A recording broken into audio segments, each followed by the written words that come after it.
আসসালামু আলাইকুম। সকলকে ইজি কেমিস্ট্রি বইয়ের পক্ষ থেকে স্বাগতম জানাচ্ছি। আশা করছি তোমরা সবাই ভালো আছো এবং সুস্থ আছো। এই পর্যায়ে আমরা আমাদের 11 অধ্যায় থেকে একটি সৃজনশীল বোর্ড প্রশ্ন সমাধান করব। তো তাহলে চলো আমরা আমাদের বোর্ড প্রশ্নটি শুরু করি। দেখো, উদ্দীপক হিসেবে আমরা তিনটা বিক্রিয়া দেখতে পাচ্ছি। এখানে বলতেছে যে CH3 ইথেনের সাথে ক্লোরিন বিক্রিয়া করে A যৌগ এবং HCl উৎপন্ন করেছে। তাহলে এই যৌগটি হচ্ছে ইথাইল ক্লোরাইড, হ্যালোজেনের সাথে প্রতিস্থাপন বিক্রিয়া, ইথাইল ক্লোরাইড। বি যৌগটি হচ্ছে CnH2n+1OH, তাহলে অ্যালকোহল, তাই না? এবং এখানে এন এর মান মেনশন করে দিয়েছে যে এন এর মান 3, তার মানে কি প্রোপিন, তাই না? বি যৌগ হচ্ছে প্রোপিন। আর সি যৌগ C2H5COOH, মোট কার্বন 3টা, প্রোপানোয়িক অ্যাসিড। তাহলে সি হলো প্রোপানোয়িক অ্যাসিড, বি হচ্ছে প্রোপিন, আর এ যৌগ ইথাইল ক্লোরাইড। তিনটা যৌগ আমরা ABC নামে দেখতে পাচ্ছি। এবারে ফলো করো, আমরা এখান থেকে অ্যান্সার করার চেষ্টা করব। ধাতব বন্ধন কাকে বলে? ধাতব বন্ধন কাকে বলে? তাহলে আমরা দেখো কি বলতেছে যে ধাতব পরমাণুসমূহ যে আকর্ষণ বল দ্বারা পরস্পরের সাথে আবদ্ধ থাকে তাকে ধাতব বন্ধন বলে। ধাতব পরমাণুসমূহ যে আকর্ষণ বল দ্বারা পরস্পরের সাথে আবদ্ধ থাকে, যে আকর্ষণের মাধ্যমে তারা একে অপরের সাথে যুক্ত থাকে, তাদেরকে কি বলা হয়? তাদেরকে ধাতব বন্ধন বলে। ব্যাস, কয়ের অ্যান্সার আমাদের শেষ হয়ে গেল। আচ্ছা, আমরা যাচ্ছি ক্ষয়ের অ্যান্সারে। কি বলতেছে দেখো, HCl একটি পোলার যৌগ। HCl একটি পোলার যৌগ, ব্যাখ্যা করো। আচ্ছা, তো HCl কে পোলার যৌগ বলা হয় কেন বলো তো? কারণ এখানে তড়িৎ ঋণাত্মকতার পার্থক্য খুব বেশি আর কি। হাইড্রোজেনের তড়িৎ ঋণাত্মকতার পার্থক্য কত? 2.1। ক্লোরিনের হাইড্রোজেনের তড়িৎ ঋণাত্মকতার মান কত? 2.1। ক্লোরিনের তড়িৎ ঋণাত্মকতার মান কত? 3। তাহলে দুটোর ডিফারেন্স কত? 0.9, তাই না? 0.9। তাহলে এই যে তড়িৎ ঋণাত্মকতার মানের পার্থক্য যখন খুব বেশি হবে, তখন বন্ধনের শেয়ারকৃত ইলেকট্রন পরমাণুসমূহ নিজের দিকে টেনে নেবে। কে টেনে নেবে? যার মান বেশি হবে সে টেনে নেবে। কার থেকে টেনে নেবে?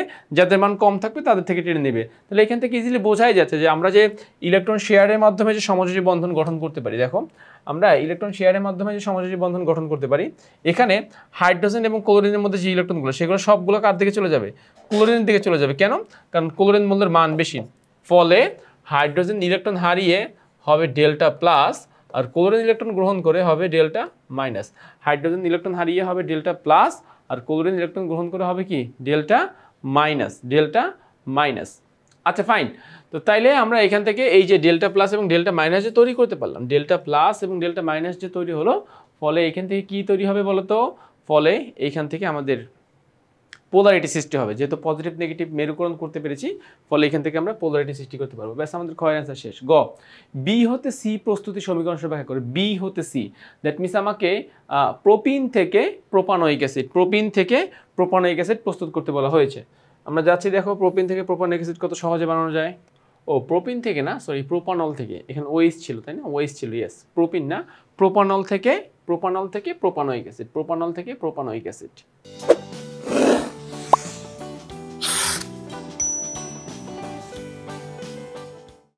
আচ্ছা, আমরা এখন বিক্রিয়াগুলো খুব সুন্দরভাবে বোঝার চেষ্টা করব এবং বুঝে আমরা বিক্রিয়াগুলো সমাধান করব। তাহলে প্রথম ধাপে আমরা পাচ্ছি প্রোপানল। এখন এই প্রোপানল থেকে কি হবে? দেখো, এখান থেকে লাস্ট কার্বন থেকে একটা হাইড্রোজেন যাবে OH মূলকের কাছে। OH মূলক এবং হাইড্রোজেন মিলে কি তৈরি করবে? OH মূলক এবং হাইড্রোজেন মিলে তৈরি করবে পানি, H2O, পানি। OH মূলক এবং হাইড্রোজেন মিলে কি তৈরি করবে? পানি। তাহলে আমাদের কাছে এখন কি আছে? আমাদের কাছে আছে কি? CH3 আছে, CH2 আছে, CH। আচ্ছা, এখানে আমাকে অবশ্যই কিন্তু কি করতে হবে? একটা জায়মান অক্সিজেন দেখাতে হবে বিক্রিয়কে। আমাদেরকে অবশ্যই একটা বিক্রিয়কে জায়মান অক্সিজেন এরকম থার্ড ব্র্যাকেট দিয়ে দেখাতে হবে। সো এই জায়মান অক্সিজেনটা কি আসবে? এখানে আসবে। জায়মান অক্সিজেনটা এখানে আসবে, CH2 এর সাথে জায়মান অক্সিজেন আসবে। মূলত CH2 আর নেই, কারণ CH2 থেকে একটা হাইড্রোজেন তো আমরা OH মূলককে দিয়ে এখানে পানিই তৈরি করে ফেলেছি। সো CH আছে, CH এবং জায়মান অক্সিজেন মিলে কি উৎপন্ন করবে? CHO। তাহলে CH3 CH2 এর কোনো পরিবর্তন হবে না, এখান থেকে তৈরি হবে CHO। কি তৈরি হবে? CHO। আচ্ছা, এবার CH3 CH2 CHO এর সাথে অ্যানাদার জায়মান অক্সিজেন নাও এবং এই জায়মান অক্সিজেনটাকে এখানে যুক্ত করো। তাহলে কি উৎপন্ন হবে? CH3 CH2, খেয়াল করো, CH3 CH2 COOH, CH3 CH2 COOH, এর নাম হলো প্রোপানোয়িক অ্যাসিড। কি নাম হবে এর নাম হবে প্রোপানোয়িক অ্যাসিড। আচ্ছা, প্রোপানোয়িক অ্যাসিড। তাহলে আমরা কিন্তু দেখো দুই ধাপে ফার্স্ট ধাপে তৈরি করলাম প্রোপানল, এবং পরবর্তী ধাপে তৈরি করলাম প্রোপানোয়িক অ্যাসিড। প্রোপানল থেকে প্রোপানেল এবং প্রোপানেল থেকে প্রোপানোয়িক অ্যাসিড। ওকে, ফাইন। তাহলে আমরা এখান থেকে এইটুকু কাজ ফুল কমপ্লিট করে ফেললাম গ এর জন্য। আমরা যাচ্ছি ঘ এর প্রশ্নে। ঘয়ের প্রশ্নে কি বলেছে দেখো, এ হতে পলিথিন প্রস্তুতি সম্ভব, বিক্রিয়া সহ বিশ্লেষণ করো। এ হতে, আচ্ছা এই যৌগকে এই যে আমাদের ইথাইল ক্লোরাইড, এখান থেকে পলিথিন প্রস্তুতি সম্ভব, সমীকরণ সহ ব্যাখ্যা করতে হবে। প্রথম কথা হচ্ছে ইয়েস, এখান থেকে পলিথিন প্রস্তুতি আসলেই সম্ভব, এখন আমাকে সেখানে একটু সমীকরণ বেশি ব্যবহার করতে হবে। ওকে, তাহলে ফার্স্টে যেটা বলছিলাম যে ইথাইল ক্লোরাইড, দেখো এটা আমাদের এই যৌগ, এই যৌগ হচ্ছে ইথাইল ক্লোরাইড। এখন আসো আমরা এক এক করে এখান থেকে পলিথিন প্রস্তুত করি। তো আমরা নেক্সট যে বিক্রিয়াটা করতে যাচ্ছি, ইথাইল ক্লোরাইডের সাথে সোডিয়াম হাইড্রোক্সাইডের AlC দ্রবণ। তাহলে ক্লোরিন এবং সোডিয়াম মিলে কি উৎপন্ন করবে? ক্লোরিন এবং সোডিয়াম মিলে উৎপন্ন করবে সোডিয়াম ক্লোরাইড। ক্লোরিন যেই কার্বনের সাথে যুক্ত সেটা হচ্ছে আলফা কার্বন, এর পার্শ্ববর্তী কার্বনকে বলা হবে বিটা কার্বন। বিটা কার্বন থেকে একটা হাইড্রোজেন যাবে OH মূলকের কাছে, তাহলে হাইড্রোজেন এবং OH মূলক মিলে তৈরি করবে কি? পানি।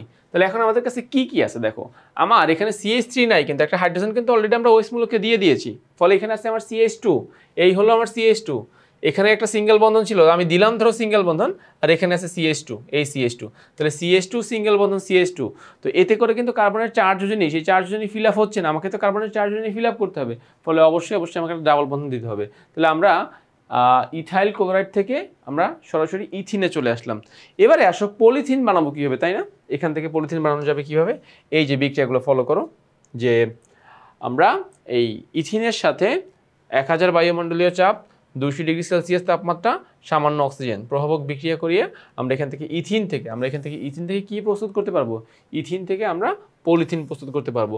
তো বিক্রিয়ার প্রসেস হচ্ছে দুইভাবে। নাম্বার 1, আমরা অ্যালকাইল হ্যালাইড থেকে অ্যালকিনে আসবো, অ্যালকিন থেকে পলিমারকরণ বিক্রিয়ার মাধ্যমে পলিথিন, অর্থাৎ অ্যালকিন বলতে ইথিনের কথা বুঝেছি, আমরা শুরুতে ইথিনে আসবো এবং ইথিন থেকে আমরা কি প্রস্তুত করতে পারবো? ইথিন থেকে আমরা পলিথিন প্রস্তুত করতে পারবো। ওকে, তাহলে আমাদের ঘয়ের অ্যান্সারটুকু যদি আমরা এভাবে লিখতে পারি, আমাদের ঘয়ের অ্যান্সারটুকু ফুলফিল হয়ে যাবে। তাইলে দেখো এই সৃজনশীল প্রশ্নের ক খ গ ঘ, ক খ গ ঘ এই সমস্ত প্রশ্নগুলো কিন্তু তোমাদের সামনে এক্সপ্লেইন করা হলো। আশা করছি তোমরা এই পর্যন্ত বুঝতে পেরেছো। তো তাহলে আজকের পর্বটি আমি এই পর্যন্তই রাখতে চাচ্ছি, নতুন কোনো পর্বে আবার তোমাদের সাথে দেখা হবে। ততক্ষণ সবাই ভালো থাকো, সুস্থ থাকো, আল্লাহ হাফেজ।